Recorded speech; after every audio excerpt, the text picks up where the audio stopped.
I am Tricia Zunker. I am the Democratic candidate for Wisconsin's 7th Congressional District. This is the largest geographic district east of the Mississippi, 26 counties. It's the northern third of Wisconsin. And there is so much at stake right now. For too long, our community has been dealing with an avoidable global health pandemic, a painful economic recession, and systemic racism. We have seen millions lose their jobs, hours, pay, healthcare, or the small business they started through no fault of their own. Our workers, our small businesses, our family farmers need real support. But the truth is, they needed this before the pandemic. And that's why I started running for this race. I am originally from this district. I grew up in a strong union household, and I'm a first generation college graduate, and then I went to law school. And I used my law degree to serve my tribe, Ho-Chunk Nation. And I'm also school board president of the Wausau School District, as well as a solo parent. And I started running for this race because, quite frankly, there are too many needs. I got involved in my local community, concerned about food insecurity and the skyrocketing child poverty that exists in our community. And I went to our congressperson at the time who didn't have any meaningful response. And I thought our children deserve better. And I started to decide that this is probably a race I would pursue after my elected seats were over. And then, of course, that congressperson resigned, and we had a special election.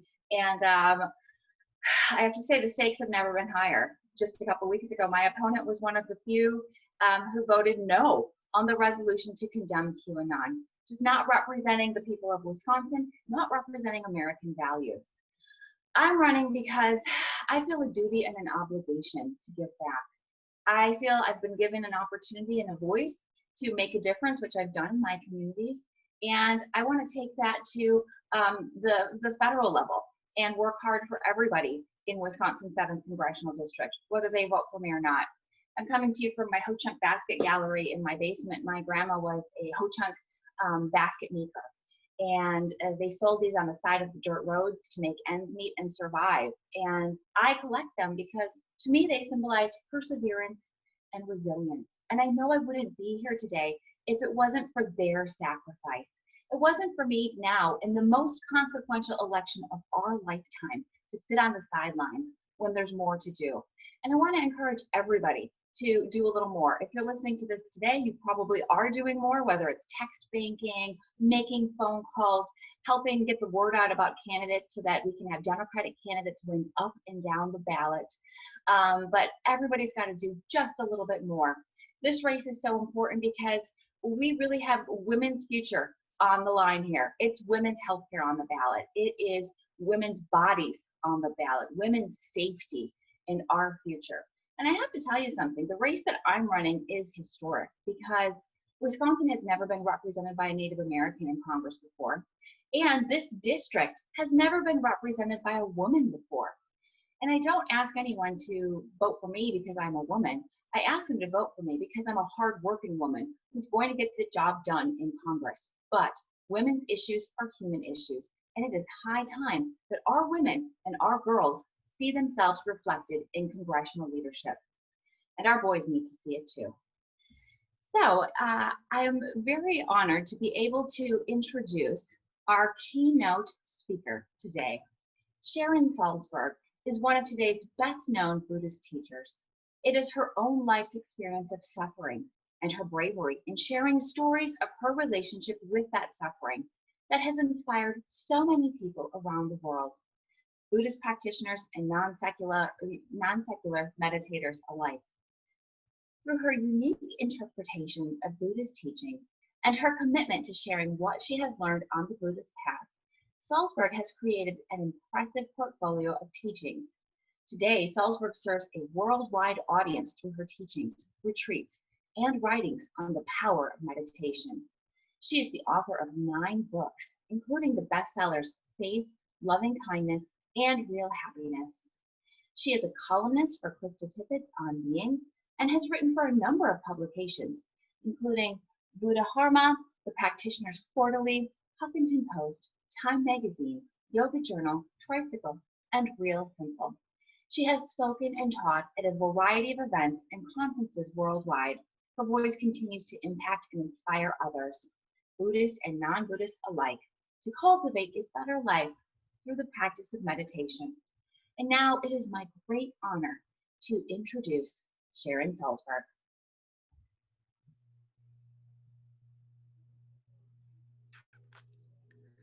Thank you so much. It's my honor to be here with you and with all of you. And I miss Wisconsin. It's one of my places, one of the places I've traveled to a lot to teach and just to be with friends. I have so many friends in Wisconsin, and I know everybody is working really hard. And I'd say for my part, my whole life, I've thought of voting as a kind of sacred act in terms of the Buddhist perspective or the Buddhist philosophy, where it's believed that every single person, regardless of our own history or what we've been through or what we may yet go through, everybody has a potential for growth, for wisdom, for love, for connection. It may be unrealized, it may be covered over, it may be hard to find, it may be hard to trust, but it is absolutely there. And somehow, even when I was very young and before I encountered anything about the Buddhist teaching, it seemed to me that voting was the great equalizer.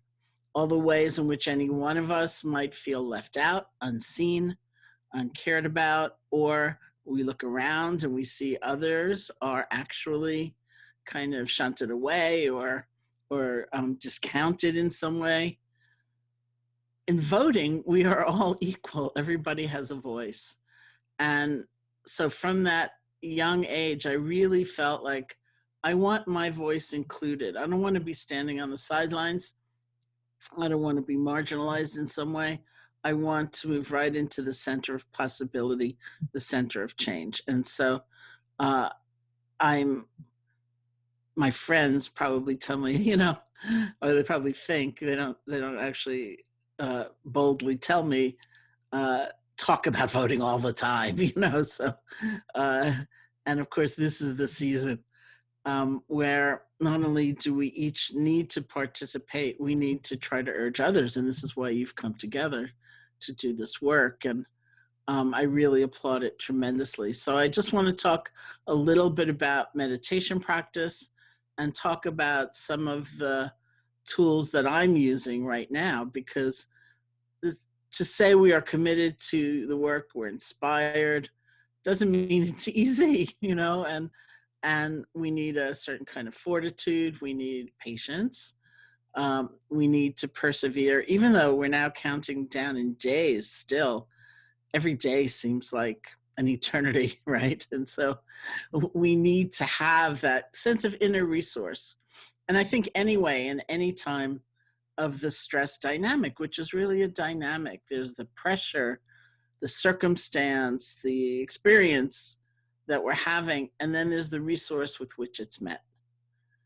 And we know just from an ordinary day in life, we may be in a beautiful place with wonderful people, but internally we're very frightened, or we feel cut off. We can't let in those helping hands. And so it's not a great experience. And we also know in times of adversity, sometimes either we or others don't feel so alone. We feel like we're part of a community and it's different. Or we have a vision of possibility and it's different. And so I use meditation just because of the way my life worked out. I went to India as a college student on an independent study project. So it's been a tool, it's been a resource for me for these many years, because it's been a long time since I was in college. So I use the tools of meditation for cultivating that sense of resource so that I am better able to meet whatever might come my way. So the first principle is really usually choosing an object of awareness. It could be something as simple as the feeling of the breath, the in and out breath, and resting our attention on that breath. When I wrote that book, Real Happiness, the first time I came back from the editor, she commented, "You're using the word rest a lot. Are you very tired?" And I said, "Well, probably, but that's the word." And it's not nothing to get just a moment like, okay, I'm putting the pause button on. I'm just breathing. We don't have to dismiss thoughts and feelings and anything else that might come up, but we get a little bit of space. We have an ability to center. And if we get a little bit of space from everything else that's coming and going, we have the opportunity to choose. Do I want to take this thought to heart? Do I want to gently let it go? Do I want to follow the trail of this emotion? Or is this the kind of emotion that has had me feel, say, defeated in the past for no good reason? Like I'm not capable of doing this or something like that. So it's actually very empowering to be able to have a centering object, to have some perspective on the many things that come and go, to realize that maybe we have certain habits of mind where a very common one would be to pretty much go for the negative. You know, that, and actually evolutionary biologists sometimes say that we're kind of wired to look for danger, to look for threat. And so it may take a conscious effort to look for the good. Like, what do I have to be grateful for? And we can see that as well if we can be mindful of the different habits that come and go. So let's sit together for a little bit, and I'll just guide you through it. You can sit comfortably, close your eyes or not.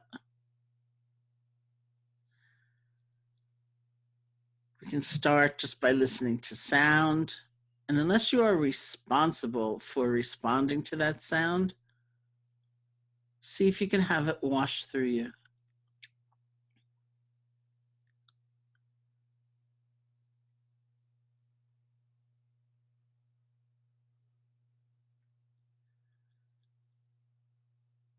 Bring your attention to the feeling of your body sitting, whatever sensations you discover.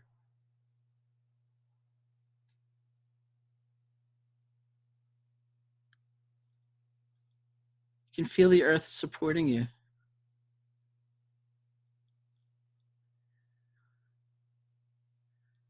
can feel space touching you.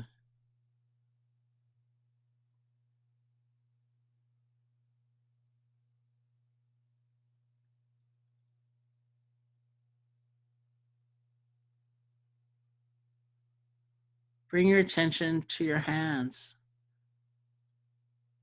This right here, oddly enough, is a stress reducing exercise. See if you can move your awareness from the conceptual level, like fingers, to the world of direct sensation, picking up throbbing, pulsing, warmth, coolness. You don't have to name each of these, but feel them.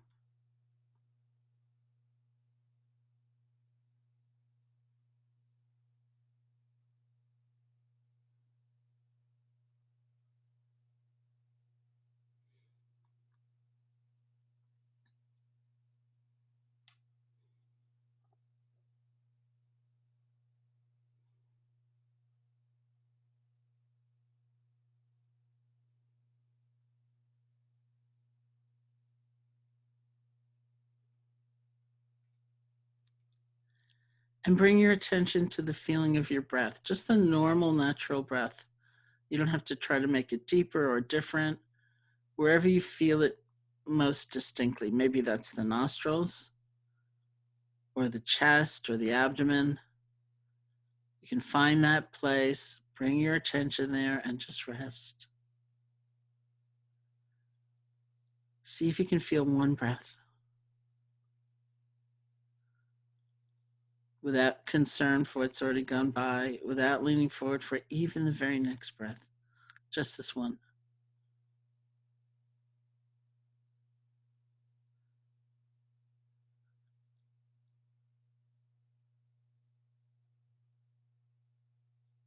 When I first started practicing meditation, being with one breath was very difficult for me. I was very hypervigilant. I was very frightened. I realized as soon as this breath began, I'd be leaning forward mentally for the next 50. So I used to say to myself, settle back. Let the breath come to you.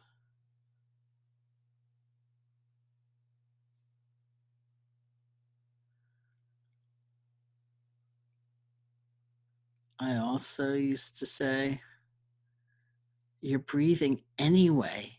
All you need to do is feel it. Because it's so much performance anxiety. It's like I'd never done it before. Settle back. Let the breath come to you. You're breathing anyway. All you need to do is feel it.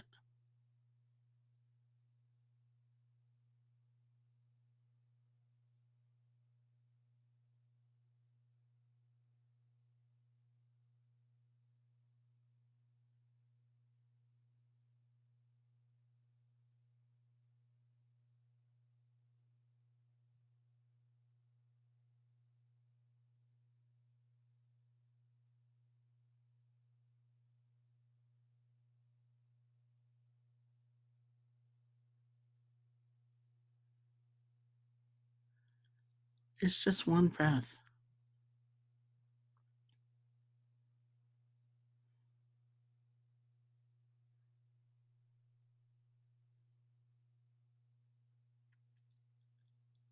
And if images or sounds or sensations or emotions should arise, but they're not very strong, if you can stay connected to the feeling of the breath, just let them flow on by. You're breathing. They can come and they can go. You don't have to fight them, and you don't have to follow after them.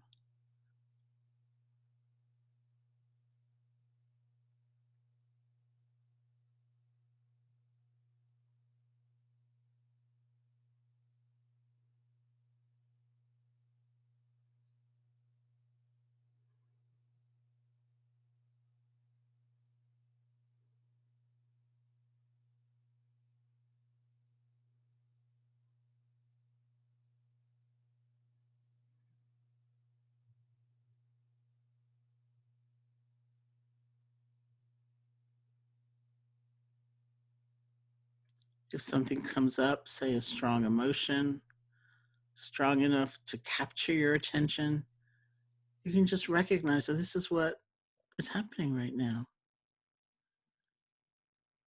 Whether you take it to heart, whether you let it go, that's up to you when you can see it.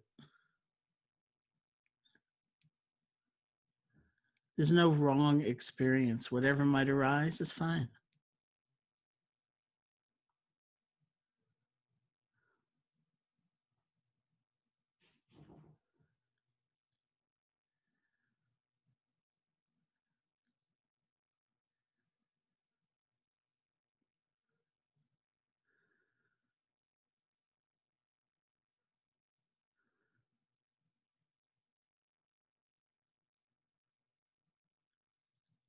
And for all those perhaps many times you're just gone, swept up in thought, lost in fantasy, or you fall asleep, truly don't worry about it. We say the most important moment in the whole process is the next moment after you've lost it, after you've gotten distracted, because that's the moment. We have the chance to be really different. So instead of blaming yourself or calling yourself a failure, you get the chance to let go gently. And with some kindness toward yourself, return your attention to the feeling of the breath. This is why it's considered a resilience training, because we let go and we begin again all of the time.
The poetic way we say it is that the healing is in the return, not in never having wandered to begin with.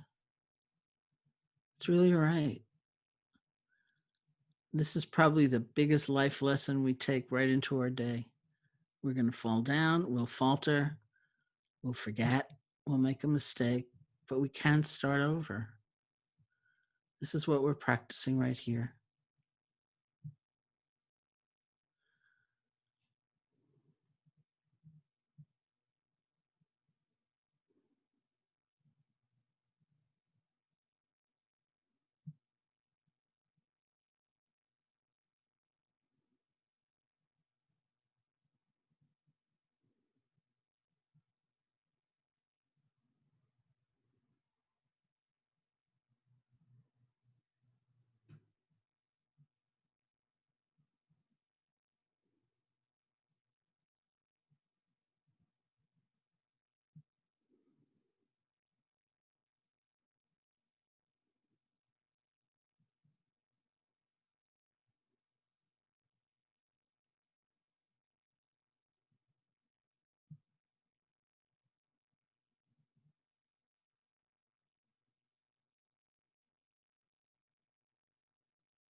And when you feel ready, you can open your eyes or lift your gaze, and we'll end the meditation.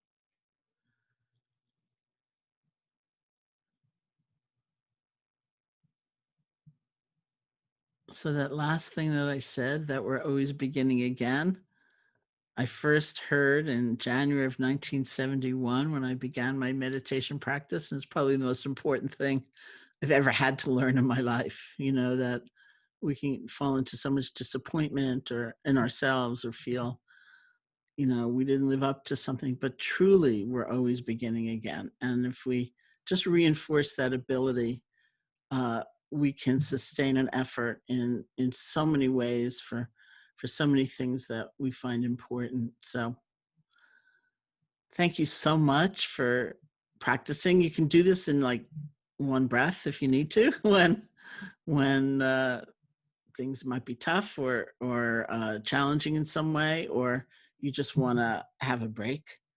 Um, or you can do it for we practice together for about 15 minutes. You can do it in any chunk of time that might be helpful for you. So I want to thank you so much and just offer so many well wishes and blessings on your work, and say that I know that there'll be different events offered throughout the day, so you can just keep tuning into the website. So thank you.